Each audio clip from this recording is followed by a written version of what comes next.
নির্বাচন কমিশন আশ্বস্ত করেছে যে তারা। আসসালামু আলাইকুম দেশবাসী, আপনারা সবাই কেমন আছেন? এই যে কিছু আসনে দেখুন, এই মুহূর্তে আমাদের জামাতের আমির শফিকুল ইসলাম সাহেব বেশ কি কিছু বলছে আসনে আমাদের জানা মতো আমরা এগিয়ে আছি, কথাগুলো লক্ষ্য করেন এবং শুনে যান। কিন্তু স্থানীয়ভাবে যারা রিটার্নিং অফিসার আছেন তারা ঘোষণা দিচ্ছেন না, ঝুলিয়ে রেখেছেন। তা আমরা বুঝতে পারছি না এটা কেন। মাঝখানে আবার ওয়েবসাইটে হঠাৎ করে দেখা গেল যে কে কতটা আসন পেয়েছে সেইটা দেওয়া হলো, মাঝখান থেকে উদাও হয়ে গেল, আবার নাই। আমাদের লোকদেরকে বসিয়ে রাখা হলো দীর্ঘ সময়। এই একটু আগে ওনারা একদম প্রথম পর্যায়ে 10টা 12টা কেন্দ্রের যে ফলাফল সেগুলো ঘোষণা করা শুরু করেছে, সেটা আবার বেসরকারি। আমরা সব মিলেই এখন আপনাদের সামনে পূর্ণাঙ্গ কোনো বক্তব্য দিতে পারছি না বলে আমরা দুঃখিত। আমরা দিব ইনশাল্লাহ। আমরা আবার বসবো, আমাদের মধ্যে আমরা এগুলো নিয়ে বিশ্লেষণ করব। আমাদেরও কোনো ত্রুটি ঘাটতি থাকে সেটাও আমরা দেখব।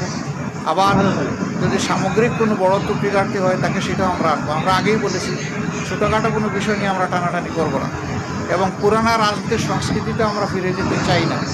আমরা ইতিবাচক ধারার রাজনীতি করতে চাই। উনি যেটা বলেছে আসলে কি তাই? আপনাদের মন্তব্য কি অবশ্যই কমেন্টে জানাবেন। যে পাশ করার গ্যারান্টি নিয়ে কোনো নির্বাচনও হয় না, কোনো রাজনীতি হয় না। আপনি যাবেন মানুষের কাছে আপনার বক্তব্য নিয়ে, মানুষ যেভাবে গ্রহণ করবে, যতটুকু গ্রহণ করবে তাকে আপনার অভিনন্দন জানানো উচিত। আমরা দেশবাসীকে যতটুকুই তারা আমাদেরকে সহযোগিতা করেছেন এর জন্য আমরা গভীর কৃতজ্ঞতা এবং অভিনন্দন জানাই। আর আমরা আশা করছি যে খুব দ্রুতই সরকার তার অফিসিয়াল রেজাল্ট পাবলিশ করার সাথে সাথে আমরা আবার আপনাদেরকে কষ্ট দেব। তখন আমরা আমাদের চূড়ান্ত দৃষ্টিভঙ্গি জাতিকেও জানিয়ে দেব, আপনাদেরকেও জানিয়ে দেব। তবে আপনারা আশ্বস্ত থাকতে পারেন যে আমাদের দৃষ্টিভঙ্গি হবে ইতিবাচক ধারার রাজনীতি, কল্যাণ ধারার রাজনীতি, মানুষের জন্য রাজনীতি, দলের জন্য রাজনীতি নয়। আমরা বিরোধিতার জন্য বিরোধিতা, ওই রাজনীতি আমরা করব না। তো সেই বিষয়গুলো আমরা বিবেচনায় নিব, জাতিকে আমরা যতটুকু জানানো দরকার মনে করব জানাবো, যাতে ভবিষ্যতে একই মন্দ কাজের চর্চা অথবা ধারাবাহিকতা না থাকে। রাত তো অনেক হয়ে গেছে, আর এখন তো ফাইনাল কিছু বলতেও পারবো না। যেমন এক ভাই প্রশ্ন করেছেন যে কতটা আসনে আমরা এখন পর্যন্ত বিজয়ী হয়েছি, এটার তো কোনো সঠিক উত্তর নাই আমাদের কাছে, কারণ বেশ কিছু আসন ঝুলিয়ে রাখা হয়েছে।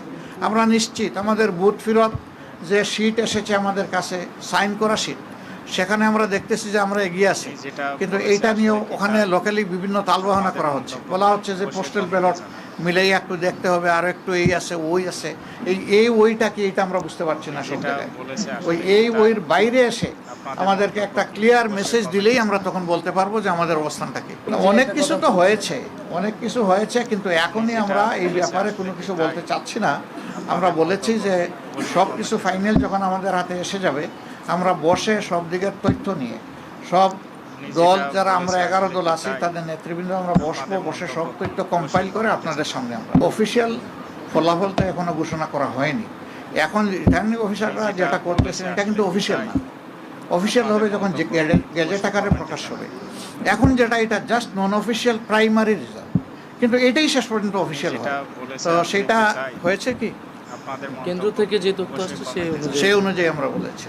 লাভ লসের ব্যাপার না, আমরা তো সত্যটা তুলে ধরবো, এবং তখন ওনাদের ফল ঘোষণাই কিন্তু চূড়ান্ত হবে না, তখন আমাদেরকে অন্য দায়িত্ব আমাদের উপর পড়ে যাবে, ওইটা আমাদেরকে করতে হবে। তো আমরা চাই না এটা, আমরা চাই জনগণের রায়ে যেটাই হোক এটা যেন সঠিকভাবে আমাদের সামনে আসে। ঘোষণা দিয়ে দিলে তো না, আমরা তো তাদের সাথে যোগাযোগ রাখছি, সংশ্লিষ্ট লেভেলে রিটার্নিং অফিসার যারা ওখানে আমাদের লোকরা বসা আছে, যে আপনি রেজাল্ট দিবেন না কেন, রেজাল্টের শিট আপনার হাতে এসে গেছে।